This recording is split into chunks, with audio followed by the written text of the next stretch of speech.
अशी कशी रे भेट रक्षाबंधनची भेट, अशी कशी रे भेट रक्षाबंधनची भेट। 50 खोके एकदम ओके, 50 खोके एकदम ओके, 50 खोके एकदम ओके। वर्षोताई तुम आगे बढ़ो, हम तुम्हारे साथ हैं। एक मराठा लाख मराठा, मराठा समाज आरक्षण मिळालंच पाहिजे, मराठ्यांना आरक्षण मिळालंच पाहिजे। असं कसं देत नाही, असं कसं देत नाही, सरकार हमसे डरती है, पुलिस आगे करती है, सरकार हमसे डरती है, पुलिस आगे करती है। असं कसं देत नाही, पाचोरा तालुका दुष्काळ जाहीर झालाच पाहिजे,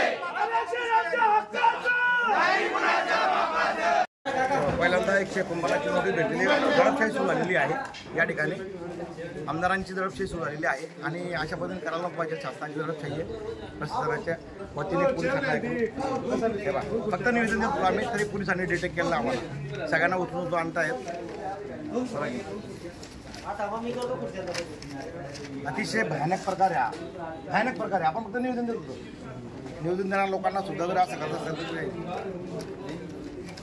आणि मजबूर बिचारे अधिकारी लोक, त्या अधिकाऱ्यांना वरिष्ठ अधिकाऱ्यांची काहीतरी हे असेल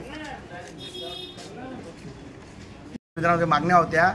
त्यामध्ये मागील काळामध्ये तत्कालीन जो किरण बकाले जो PI होता त्याला ते बडतर्फ करण्यात यावं, जो जरांगे पाटील बसलेले उपोषणला त्यांचं उपोषण तात्काळ सोडवण्यात यावं। मराठा आरक्षणाची जी मागणी आहे ती केंद्राकडे सुखद करून EWS जी असते 16% जे आहे, EWS कसं झोपेत दिलं लोकांना, तसं EWS राज्यसभा लोकसभेसाठी पटकन 16% आरक्षण नरेंद्र मोदींना सांगून यांनी पटकन देशाचे पंतप्रधान पटकन करू शकतात ते करायला पाहिजे।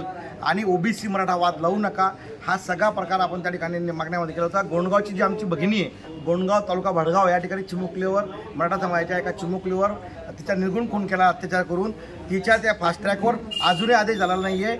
फक्त हे निवेदनं घेतात, वल्गना करतात। त्याच्यासाठी आम्हाला आज मुख्यमंत्री येणार होते एकनाथ शिंदे साहेब, त्यांना आम्ही निवेदन देणार होतो। पुढचा पवित्र काय असणार आहे तुमचा? आमचा पुढचा पवित्र आहे, पहिल्यांदा असं घडलेलं आहे की आम्हाला या शासनाच्या म्हणजे सरकार आमचे डरती आणि पोलीस को आगे करती, पहिल्यांदा 149च्या नोटिसा दिलेल्या आहेत।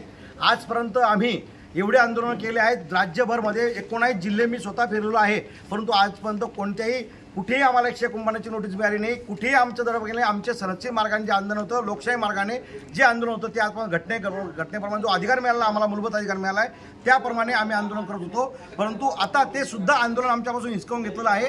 तो सुद्धा आंदोलनाचा पवित्रा जो आहे तो हाणून पाडण्याचा प्रयत्न, म्हणजे निवेदन सुद्धा तुम्ही देऊ नका, हे पोलीस डिपार्टमेंटला हाताशी धरून हा प्रकार चालू आहे। काय केलं त्यांनी आम्हाला अटक करून आणली डायरेक्ट, ज्या जागेवरून ज्या ठिकाणी होतो आम्हाला त्यांनी सांगताना मी विचारलं की कोणत्या कायद्याखाली अटक करतायत, कायदा सांगितला नाही, काही सांगितले नाही, कलम सांगितली नाही, आम्हाला फक्त आणून पोलीस स्टेशनला बसवलेला आहे। हा अत्याचार आहे, हा अतिशय म्हणजे हा अमानवी प्रकार आहे। असा प्रकार घडायला नको पाहिजे होता, पण तो घडलेला आहे, लोकशाहीवर झाला आहे। याचा निषेध केलेला आम्ही डायरेक्ट मराठा क्रांती मोर्चाच्या सगळ्या मराठा बांधवांना मी सांगतो, माझी मराठा क्रांती मोर्चाच्या माध्यमातून महाराष्ट्राच्या सर्वांना सांगतो की ही जी घटना आहे ही पहिल्यांदा घडलेली आहे। आणि म्हणजे मुख्यमंत्र्यांना निवेदन देऊ नये का? मुख्यमंत्री तर जातीने मराठा आहे, मराठाच्या नावाने भांडवल करतायत, उपमुख्यमंत्री एक मराठा आहे, मग मराठाच्या नावाने भांडवल करणाऱ्या लोकांना हा प्रकार काय आहे? मुख्यमंत्र्यांना माहिती आहे का? मुख्यमंत्र्यांना माहिती असेल तर त्यांनी तात्काळ दखल घ्यावी याची। नाव तुमचं? मी सचिन सोमूंचे आहे, मी राज्यावर काम करत होतो आतापर्यंत। 19 जिल्हे काढलेले एक मोर्चे आम्ही, पण आजपर्यंत कोणत्याच मोर्चाला मला नोटीस मिळाली नाही। हे पहिल्यांदा दडपशाही झालेली आहे आणि या ठिकाणी आणून बसवलेलं आहे। एक मराठा लाख मराठा, एक मराठा लाख मराठा, एक मराठा लाख मराठा, मराठा एक मराठा लाख मराठा।